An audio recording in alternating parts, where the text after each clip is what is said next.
over again with the same excitement, the same anticipation. That's the thing that you do for free, that you do effortlessly, that you do sometimes without even recognizing that you're utilizing a gift that was given to you because you just do it so naturally, day in and day out. What would you do for free? It's the thing that people are calling you, asking you for help on. It's the thing that people are seeking you out and saying, hey, I really need to figure out how to do this. So I'm not quite sure what to do about this. Can you help me? Can you give me your insight? And you do it, and you do it so well, and you do it so naturally. That is who you are. That's the thing that right now, if you think about it, you're probably doing it day in, day out, multiple times a day, and you don't even recognize that it's so easy for me to do this thing, whatever it is. But that is your gift. That is the thing that the Creator has placed on the inside of you that you just use and don't even realize how well you're using it, how often you're using it, and really how many people are being touched and blessed as a result of you using it. So the chapter for tonight, what would you do for free? When we think about the thing that we absolutely love to do more than anything else, that's the thing that when you think about this thing called purpose, they're very much connected. Right? You could be the person who knows how to sew, or you could be the person who knows how to sing. Maybe you're the person who knows how to organize events, or maybe you're the person that someone can call and rely on to just lift and inspire them. Those are the things that when you're moving in that natural rhythm, that's the thing that allows you to operate in that gift.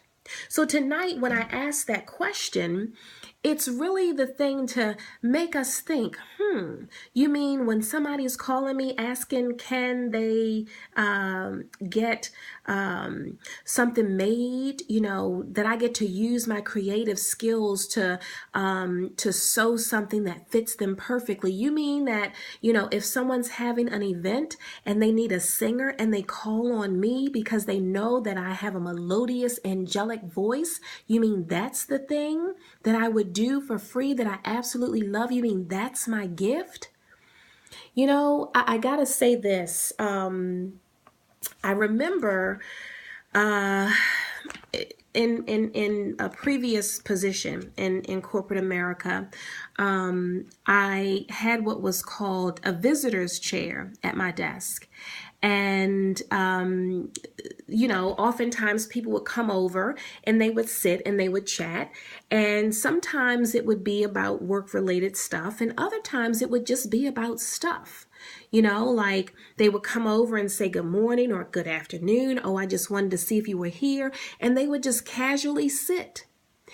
And in sitting, what I recognize is that they would then start to talk, and they would ask me for insight, or they would share something about what was going on in their space. Maybe it was relationship issues. Maybe it was work-related things, like how do I handle this conversation? What do I do in this meeting? Or, maybe it was other family type stuff going on.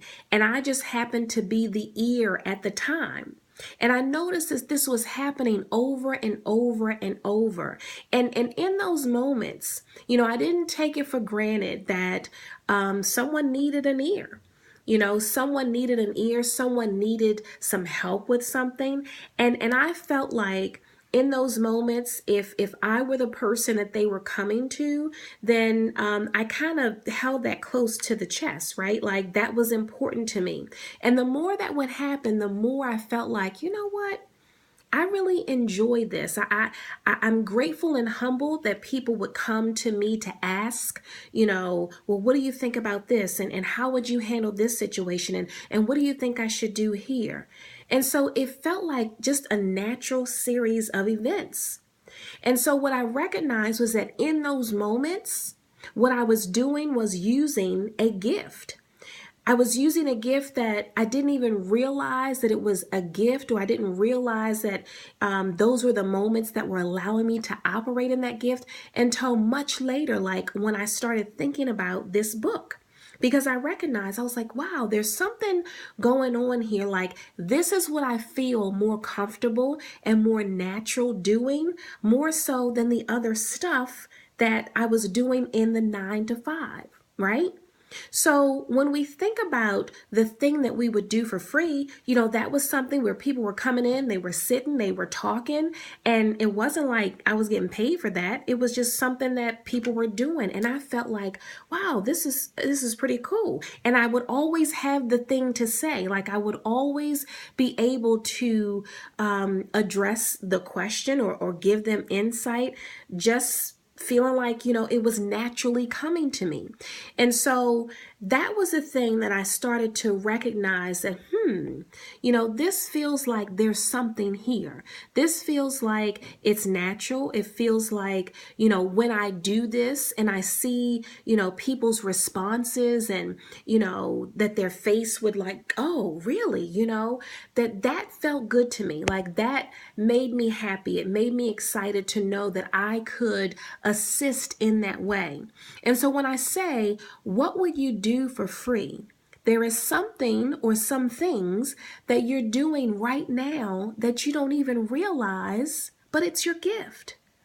There's something that you do day in and day out. Maybe you're helping your family with it. Maybe your friends are seeking you out for it. But that's the thing, that when you think about this thing called purpose, that and the thing you would do for free, they're very much tied together. In fact, they're partners in the journey with you, right? So I want to read you a little something. In this chapter reveal, I don't just talk about the chapters, but I also share some of the chapter itself. Now, understand that this is the pre-edited version. And so we're getting ready to get into the editing process. So some of these words may change, some stuff may move around. The chapters aren't necessarily being given to you in the order that you're going to see them in the book, just because this is the raw, uncut version. But just to piggyback on what I just said about, my experience in recognizing that, this is the thing that I would do for free. This is the thing that I enjoy doing. And this is the thing that not only brings me joy in helping other people, but it brings me joy to see how people are responding to that help. So as I say in the book, and let me just preface this before I read it with the fact that what I'm about to read also comes on the heels of another revelation that I had probably back in 2006. And you'll read more about it in the book. But to sum it up, one of the things that I discovered was that I had an interest in a day spa, in starting a day spa. So I started to write my business plan based on some other insights that were coming to me at the time. So as I write this piece or read this piece to you that I'm getting ready to read, that coupled along with what I'm about to share kind of goes together. So here's what I say. So in the midst of all this, I began noticing something else that I hadn't paid much attention to before. I seemed to be the ear that friends were looking for when they needed to talk. I became the listener when they were in crisis or just needed a sounding board, which is what I was just talking about. They came to me for comfort, encouragement, laughter, and so I found myself offering insight when I was asked, and this felt comfortable to me. I loved when friends would come over to my desk and sit in my visitor's chair at work to talk, sometimes work related and other times personal. These were the moments that reminded me how much people needed an outlet, a place of release, refuge.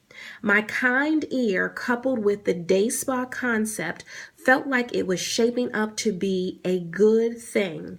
That a good thing, that it was all somehow connected. So, when you think about it, And as I start to reflect on the moment when I started having these aha moments, like, oh, this is something that just feels natural to me. So when I look at where I am right now and I go back to pinpoint, just the dots, connecting things together, I realize that moment in time was so very connected, was so much a part of me figuring out, okay,